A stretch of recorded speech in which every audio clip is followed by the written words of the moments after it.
ପଡ଼ାର ମହୁଆ ମଠ ଏବଂ ସ୍କୁଲ ପଡ଼ାରେ ଏଠି ଦେଖନ୍ତୁ ଦୁର୍ଗା ପୂଜା ହେଉଛି। ଲୋକମାନେ ସବୁ ଏଠି ଦୁର୍ଗା ପୂଜା ଦେଖୁଛନ୍ତି। ଆପଣ ଦେଖନ୍ତୁ ମା ଦୁର୍ଗାଙ୍କର ଏଠି ପୂଜା ହେଉଛି। ଟିକେ ଆଜ୍ଞା ଟିକେ ଚାଲିବେ ଏଠି ମା ଦୁର୍ଗାଙ୍କର ପିଲାମାନେ ପୂଜା କରୁଛନ୍ତି। ଏଇ ଯେଉଁ ପିଲା ମା ଦୁର୍ଗା ଏଠି ବସିଛନ୍ତି ଦେଖନ୍ତୁ। ଏଠି ସବୁ ପିଲାମାନେ ବହୁତ ଲୋକ ମଧ୍ୟ ଏଠି ପୂଜା ଥାଳି ହେଉଛି। ପୂଜା ଦେଖନ୍ତୁ ଏଇଟା ହେଉଛି ପୂଜା ଥାଳି। ଏଠି ପୂଜା କରିଛନ୍ତି। ପିଲାମାନେ ମଧ୍ୟ ଏଠି କରିଛନ୍ତି ହେଲା।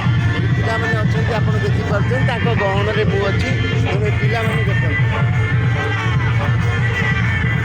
ଲୋକମାନେ ତାଙ୍କ ଅଭିଭାବକମାନେ ଏଠି ଭୋଗ ହେଉଛି ପ୍ରସାଦ ବଣ୍ଟନ ହେବ ଏବଂ ଅଭିଭାବକମାନେ ସମସ୍ତେ ଅଛନ୍ତି। ରହିଲି ଆଜ୍ଞା। ଜୟ ଜଗନ୍ନାଥ। ଜୟ ମା ଦୁର୍ଗା କି ଜୟ।